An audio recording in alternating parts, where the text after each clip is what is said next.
Hello, welcome to Buzzing with Cousin Johnny here, bringing you a show. You're in for a real treat today, and we're going to be we're welcoming Monterey's premier historian Tim Thomas. We're going to talk about the Abalone King. Tim, welcome to the show. How you doing? I'm doing good, Cousin Johnny. Thanks for having me. Your picture is not that great, but we're still good. So Tim, Oh, I'm sorry. it's all right. It's still good. Tim, so Monterey, the sardine, the capital of the world, the Monterey sardine industry. But there was another fishery that was huge here in Monterey. Can you enlighten us on that? So Monterey was the starting capital of the world, but also was the abalone capital of the world. Abalone, beautiful. Abalone, absolutely big business in Monterey. And that goes back thousands of years. The abalone, first abalone divers were the native people, the Indian people of Monterey, who were the Rumsen people. And we know they're diving abalone from burials come ground in recent years. And you cannot build a house along the Monterey waterfront that running across the Rumsen burial are two. The males have what's known as surfers here, which didn't funny growth because over the year we're spending a lot of time in the cold water like the Monterey Bay. And abalone played a very important part of their life. In fact, the word abalone comes from the Rumsen people. So we have the word abalone, which is the predominant abalone in Monterey Bay, and the largest of the abalones, that word was alun, A-L-U-N, and then linguists have traced it back to that word alun, starts right here in Monterey. Very, very important. So I've been researching the fisheries of Monterey for well over 40 years. A big part of that was looking at the sardine fishery. And although the sardine fishery was the largest fishery of a single fish in the history of the United States, all for a fish, I might add, that nobody ever, at every point in time of its history, that people really want to eat it. It was never a popular fish to eat. The real money was never in the canned product. The real money was always in the byproduct. But my belief today is, and I will debate anybody on this issue, I think the abalone fishery is the most important fishery in the history of California. It was economically, definitely, culturally, historically, extremely important. Chinese fishermen coming in the early 1850s. Abalone, in fact, it was the newspapers in San Francisco referred to it as the abalone rush. They were, of course, they were diving abalone that they were collecting from the inner tiles, and they were also selling the shells to manufacture buttons and furniture and that kind of thing. And then in the mid-1890s, a guy by the name of Otto Sabaruda came to Monterey, got a job working for the then land arm of the Southern Pacific Railroad, the Pacific Improvement Company. He was a labor contractor, and the Pacific Improvement Company owned about 8,000 acres of the Monterey Peninsula at that time, because they had this quirky idea they could turn Monterey into a tourist paradise. I mean, who thinks such a thing?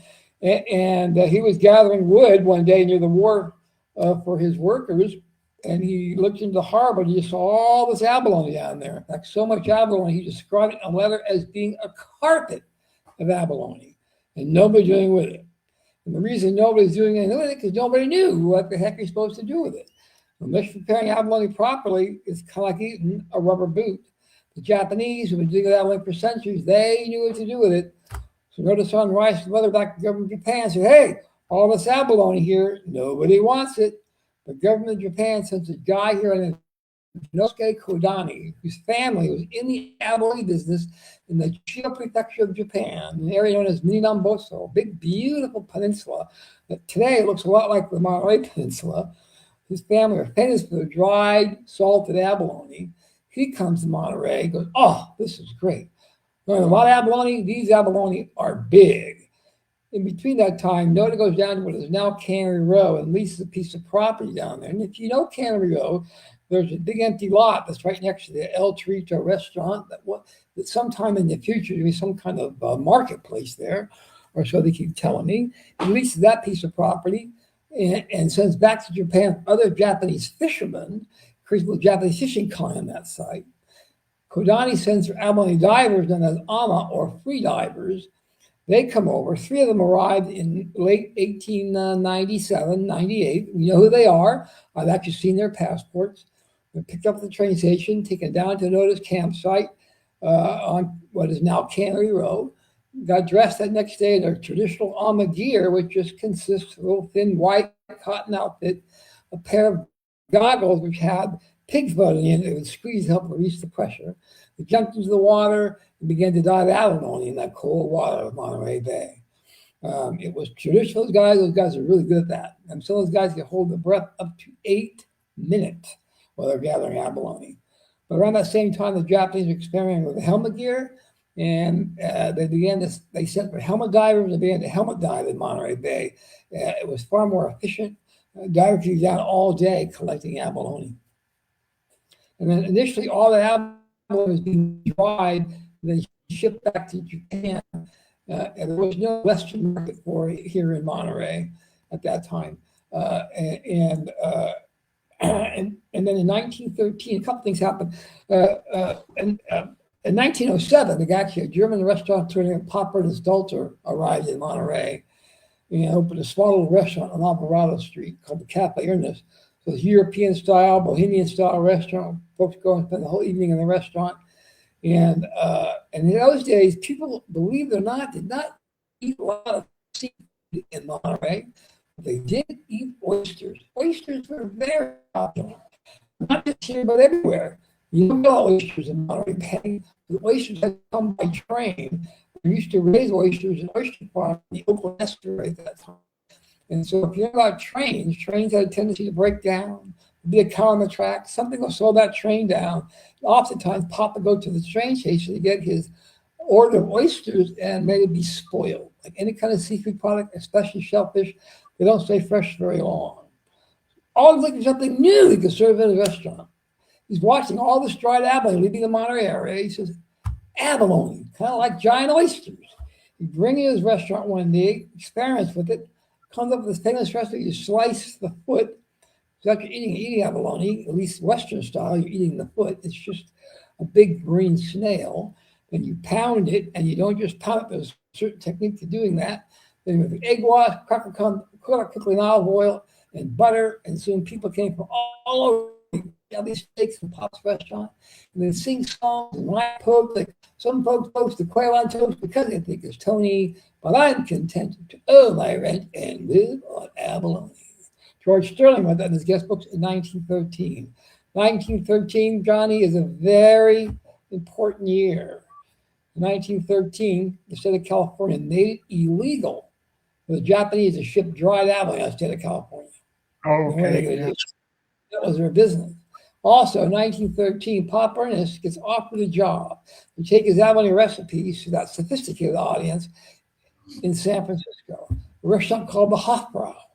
They offered so much money that he had no choice to shut down his restaurant in Monterey, pack up his family, packed up his abalone recipes, moved to San Francisco, and began to serve abalone in San Francisco at the Hofbrau. But even then, no pun intended, it was a tough sell. In 1915, the World's Fair comes to San Francisco, called the Panama Pacific International Exposition. Big World's Fair to honor the opening of the Panama Canal. Anybody who's been to San Francisco, you've seen the Palace of Fine Arts. That was built for that World's Fair. Only there for a year. Every state was represented. California had the largest state building. It was 5 acres in size. And in the California State Building, every county was represented. Monterey County had the largest of the exhibits. One of the main things that Monterey County was exhibiting at that World's Fair, what they were promoting, abalone. You even had a diver or a mannequin dressed in dive gear in a big glass case, and they're giving away canned abalone. The folks were visiting the fair and sending folks down to the Hofbrau for full abalone dinners, and soon the whole world wanted this product. Hotels, restaurants, all want this new sensation, abalone. Pop says there's money to be made here. Packs up his family, packs up his abalone recipes. He moves back to Monterey. He lived out of Point Lobos for about a year, working with Janosuke Kodani and A.M. Allen, who became Kodani's partner.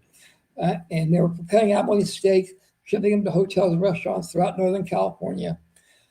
And then in 1919, he goes down to the Monterey Wharf and opens the very first restaurant on the wharf, initially called the Club, because it was the old Monterey Yacht Club, then quickly changed the name to Pop Ernest and became known as the Abalone King. Abalone salads, abalone steaks, abalone stew, famous for the abalone stews, which he served in the shell of the abalone. He filled the hole of that shell with lead, just a little bit of lead. But here's the thing, and why this is important. Because of that recipe that he invents in 1908 at his little restaurant on Alvarado Street, he literally saves the abalone industry, not just in Monterey, but in all of California. He saved that whole industry. And because of that recipe, by 1920, there were 9 full-time Japanese companies operating from Monterey Wharf. In 1929, the California abalone industry got close to $1 million in revenue. 75% of that was coming out of Monterey Bay. And prior to World War II, the majority of the businesses on the Monterey Wharf were Japanese-owned fish markets and abalone processors. And this wonderful picture of Pop's restaurant, those were his waiters. Actually, that's his son on the front there. And the whole family worked in the restaurant. Now, being from Germany, Pop Ernest probably said, schnitzel. Let's make some schnitzel. Exactly. And pretty much that's what he did with the abalone. Correct. And, it's just like the instant.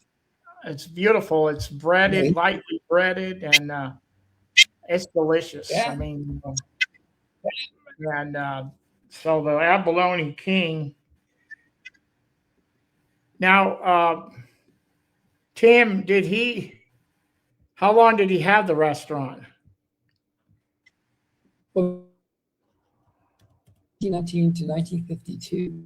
Okay. Pop died, though, in 1934.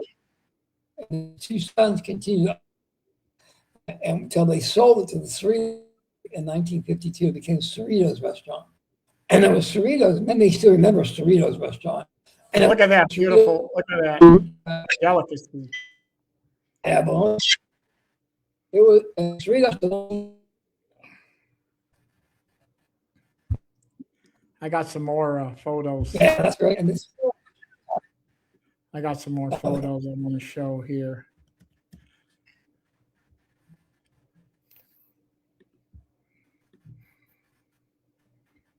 We saw that one.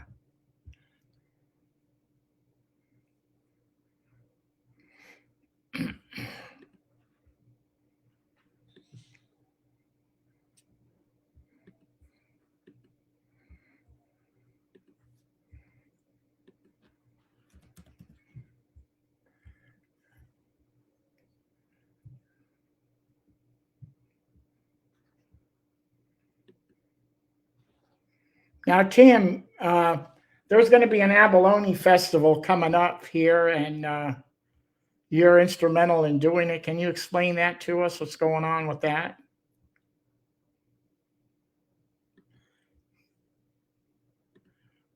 There it is.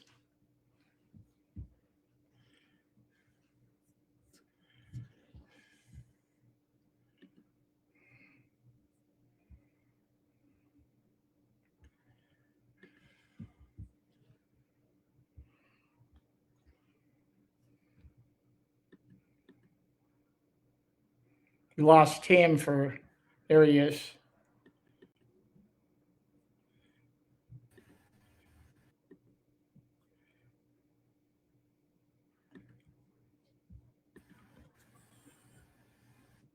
Tim, I just showed a poster of the Abalone Festival. Can you go on to detail about that?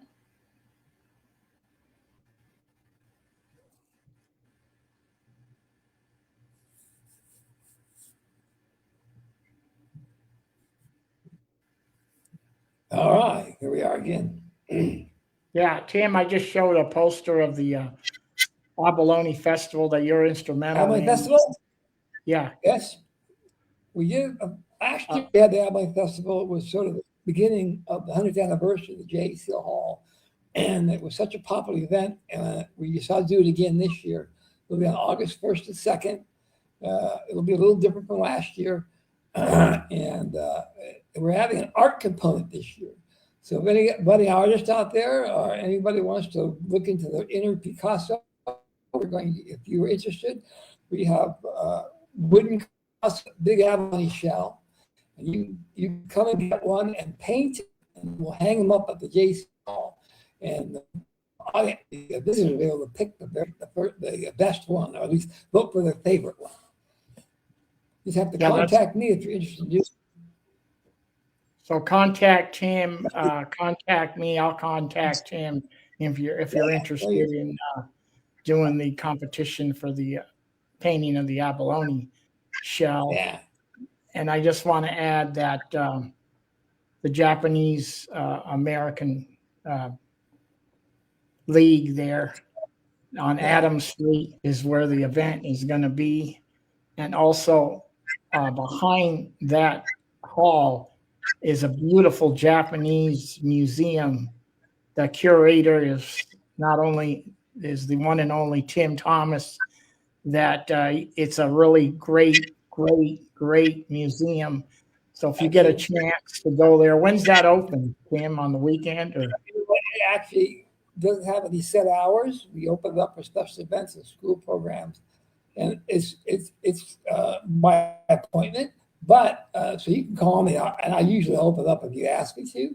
But starting on the third Saturday of every month, we're going to open it up for 4 hours from 10 to 2 on the third Saturday every month. Yeah, let me know if if you can't get a hold of Tim, and I'll get a hold of Tim, and we'll open it up for you, because if you're a history buff, the Japanese is very instrumental in Monterey history, so it's really great. They even played, they had a baseball league. They even played there across the street at, was it Jack's Park there, Tim? You're right, correct. Baseball, very, very important. Yeah. Not just the Japanese, everybody, but all in that ballpark. In fact, Monterey is the only place I have found, I think I've said this before, where in Monterey fishing history, and I've researched the history of the fisheries for, like I said, over 40 years. Monterey is the only place I have found where the fishermen had one union. Southern California, Northern California, all the ethnic groups had their own separate unions. But Monterey had one, and I think that's primarily because Monterey is a small town. These guys all grew up together and went to school together. But the real key I found was those boys all played baseball together at that same ballpark across in the hall. And it wasn't uncommon for the young Japanese boys to learn to speak some Italian before they learned to speak English, and those Sicilian boys learned to speak some Japanese. I've only seen that in Monterey. Nice. Now on the screen now is The Abalone King, a book written by Tim Thomas that you can get online, and it's really great. And it tells the story of the Abalone King, Chef Ernest. It's a great book. I got a copy, but it's locked up in my Casanova Fire apartment right now, and hopefully eventually I can get that book back. I don't know when, but I have it there. So anyway, it's a really great book. So if somebody wants to get it, you can get it online. And also Tim Thomas does a wharf historical tour. What is it? Every first Saturday of the month, correct? This July, though, is 4th of July, so we're going the second Saturday in July. But typically it's the first Saturday, right? Yes. Typically it's the first Saturday of the month. You meet at 10 o'clock right there in front of the Fisherman's Wharf, and Tim will take you on a tour, historical tour of right there. We've taken the tour and we've really enjoyed it. So if you want to know more about Monterey history, I really recommend it. So Tim, appreciate everything you do for the community, and thank you for coming on Buzzing with Cousin. And My pleasure. we had a little bit of I don't know if these computers, whatever, but we had a little bit of a glitch. But, we got the information out and it was still great. So we're happy. So, Good. Tim, thank you so much for coming on. And everybody, thank you for buzzing with Cousin. See you soon. Bye.